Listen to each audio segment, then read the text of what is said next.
Nintendo is mainly known for the Super Mario Bros., Legend of Zelda, and Metroid series, but we often forget the little guys like Pikmin, F-Zero, and the topic of the day, Star Fox, or Star Wayne if you live in Europe. Star Fox is usually frowned upon when Adventures and Zero are brought up, but we miss the fact that love and care was put into these games. It shows if you look for it. However, we're not here to talk about the games, we're here to talk about the merchandise for the Star Fox franchise, and how much it has gotten over the years. There's a lot to cover, so wear your Team Star Fox badge with pride as we look into the world of Star Fox merchandise. Star Fox made its debut on the Super Nintendo on February 21st, 1993 with 3D-like graphics, which was impressive for the time. In 1992, this t-shirt was worn by employees or given out at a game conference. The art on the tee depicts realistic-looking characters of the Star Fox team. This life-size statue of Fox himself was issued by Nintendo for promotional use. You would probably see this at game stores, or if you worked at Nintendo, then maybe in the office. It stands at 4 feet, so I guess Fox McCloud is 4 feet tall. Aside from the statue, stores would have displays in the shape of a star. Duh, 'cause Star Fox!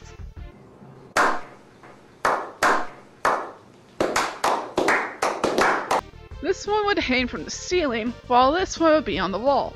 Both use the same art to cut marketing costs. This is a Star Fox wristwatch game that was originally offered as a prize to people who sent enough tokens from Kellogg's Cornflakes boxes. The game itself is controlled by the 4 red directional buttons, and lasers and bombs were released when pressing the corresponding orange buttons on the right hand side. When the game was not in use, the time would be displayed on the top of the screen, where the score would usually be, and an R-wing would fly around the screen. Unlike other watches similar to this, it featured a headphone jack and a pair of headphones so the user could listen to the music and sound effects without disturbing others. In UFO capture machines, you could win the whole game in plush form. Each plush has a soft head with metallic-like material that wears off easily. These guys range from anywhere between $300 to $500. The R-Wing papercraft was included in Nintendo Power Volume 45. You put it together and it looks really cool. It's red and not blue, which is odd since R-Wings have a blue coloring to them. Star Fox Weekend was a contest held by Nintendo to help promote their new IP. The competition was held in the US and in Europe on the weekends, hence the name. The grand prize of the Super Star Fox Weekend was a trip for 4 to London, Paris, Sydney, or Tokyo, or a lump sum of 15 grand. The winner was picked at random among the store winners. For participating, you got this nifty Star Fox logo pin. Employees of the competition wore these aprons. They're yellow with the Star Fox Weekend logo. Participants who got over the 70,000 point threshold received a Star Fox/Super FX t-shirt. The grand prize winner would not only receive 15 grand, but they'd also get the sick as frick bomber jacket. This is probably one of the more iconic video game themed pieces of clothing for collectors. This poster was used to promote the competition in Europe. It's named Star Wayne over there, and each participant got a badge or pin. The competition in France was rather special. The winner received a one-of-a-kind handmade jacket, and it looks amazing. It looks like a jacket a pilot would wear. Also, you'd get this certificate to hang on your wall as a memento for that event. This pin or badge can be seen on the apron, but I'm not sure if it was worn by the employees though. Probably available at the Electronic Games Show, like this writing pin and FX pin, keychain, patches, and hats. This poster was in a 1993 Nintendo Power magazine featuring the iconic realistic art of Team Star Fox. This card has Star Fox next to Major League Baseball. The origin for these are unknown. The Star Fox original soundtrack was a CD released in 1994, a year after Star Fox. It contained tracks from each level in the game. I love the Star Wars reference there. Star Fox was to get a sequel on the Super Nintendo. However, even after finishing the game, it was cancelled. In its place, as the next game, was Star Fox 64.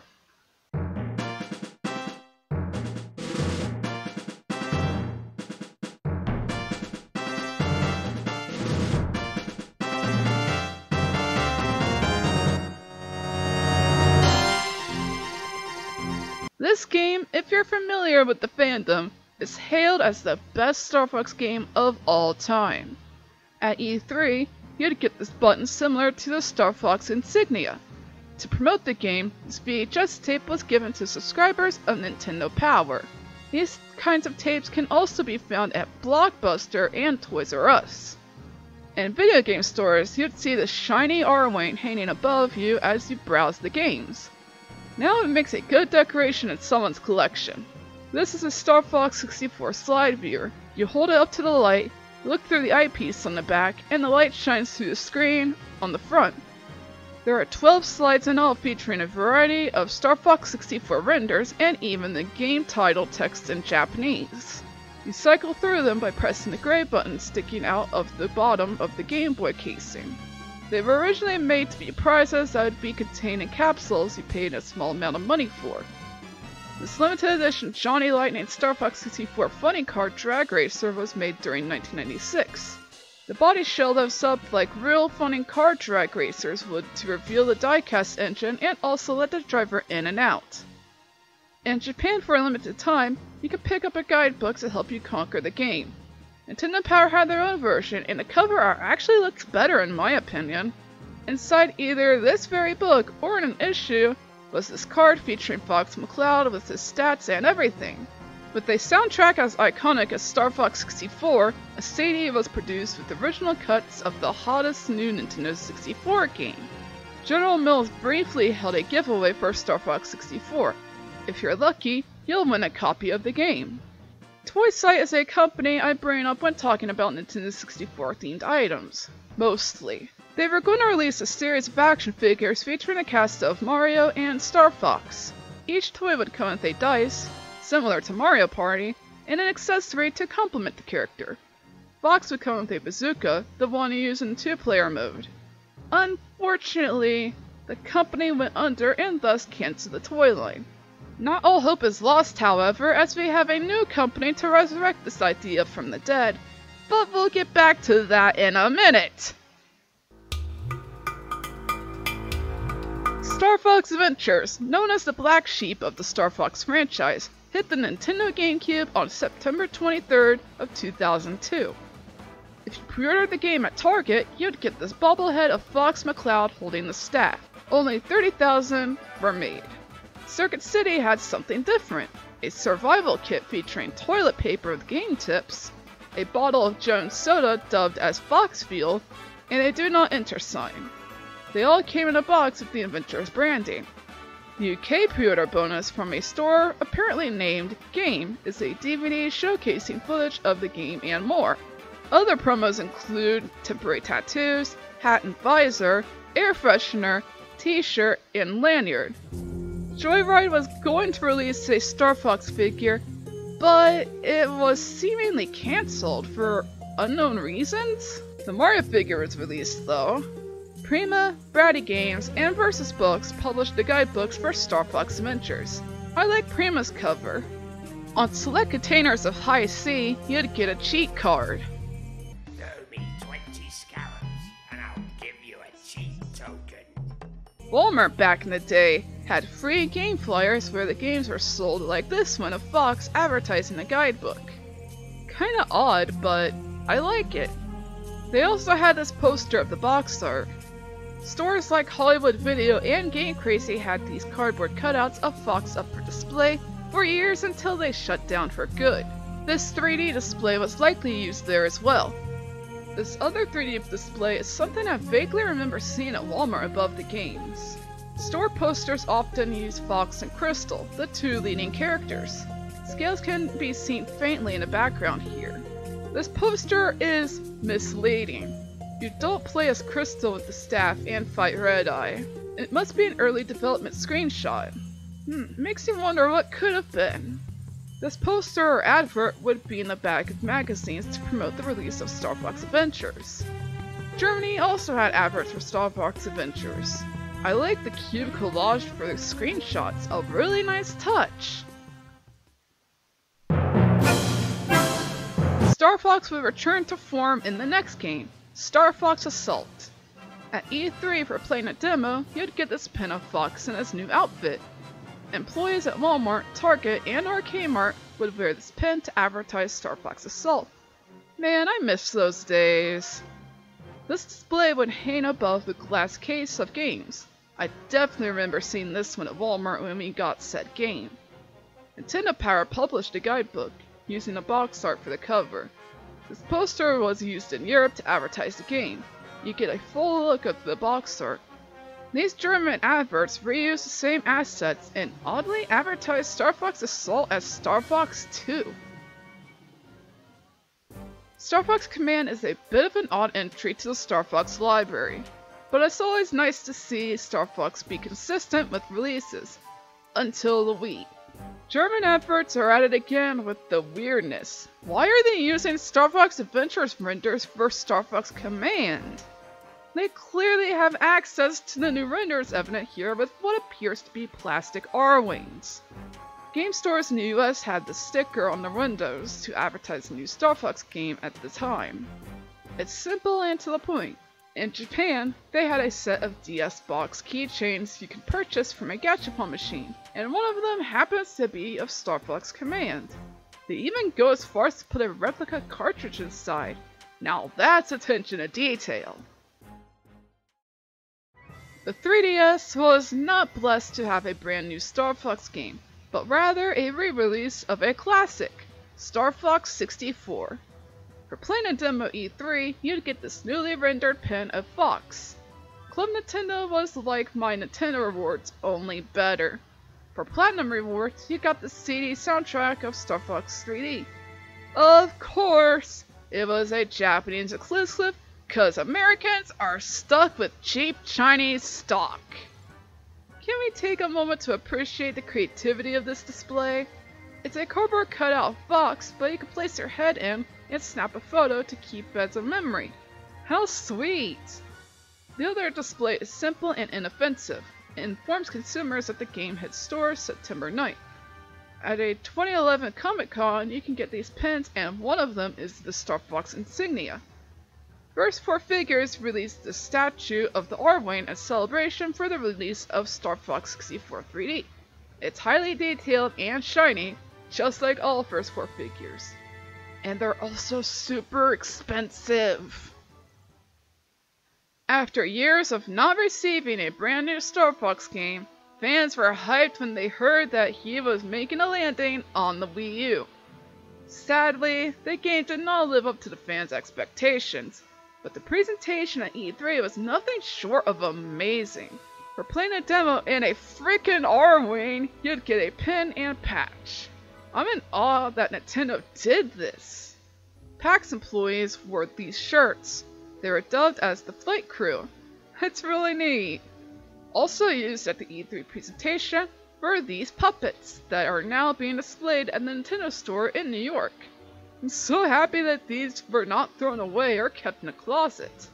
While on the subject, the Nintendo store also had this flight pack with the same patch from E3 as well as other goodies. Prima's at it again with a strategy guide, and it looks fantastic. It even came with an exclusive poster. These stickers are of unknown origin, and we don't know what stickers are even included. All we know is that there are stickers inside the slip. Power A made the statue of Fox and Cloud, and it comes with a certificate of authenticity, much like the first 4 figures. For the first time in Star Fox history, we get socks.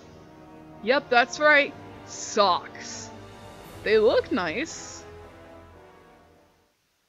In 2014, Super Smash Bros. Got amiibo for the next installment on the Wii U and 3DS.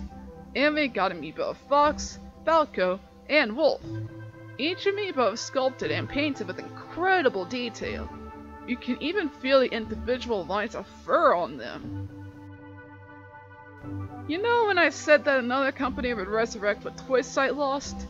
Jack Specific's World Nintendo series revived our dreams of an action figure line of Nintendo characters, and yes, the whole team is here except for General Pepper and Rob. Fox, Falco, Slippy, and Peppy are all accounted for in figure form, but not in plush form. Slippy is the only one missing, and he won't be getting a plush, I'm afraid. Poor Slippy. In 2018, Starlink Battle for Atlas was a new IP developed by Ubisoft, and it featured Fox McCloud, so physical DLC was made for the game with an actual R-Wing. This was something my brother and I dreamed of, and here it is!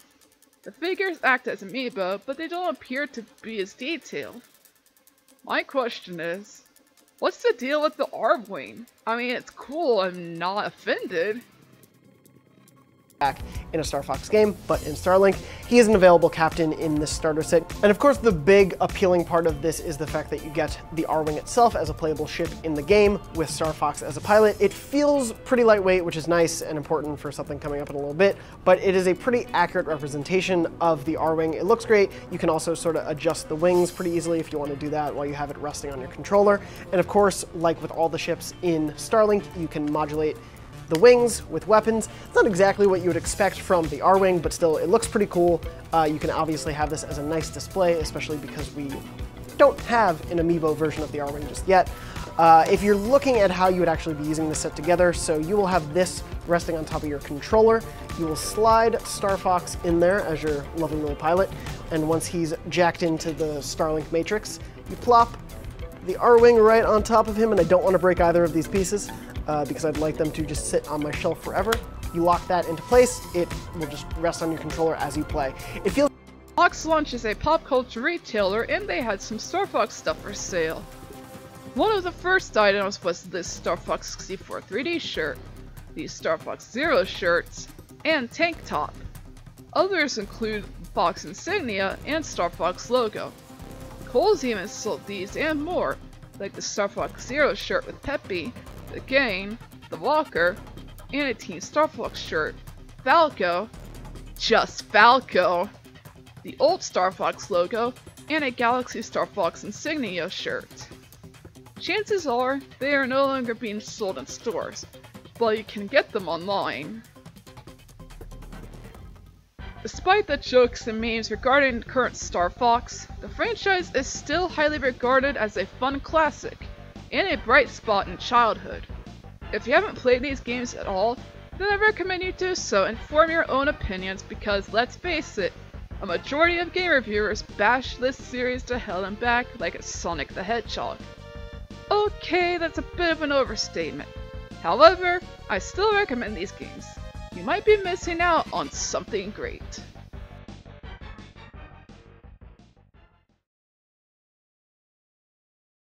There's a lot to cover, so wear your I told myself I wouldn't mess up! That's a sand chair. What am I trying to sound like, Daffy Duck?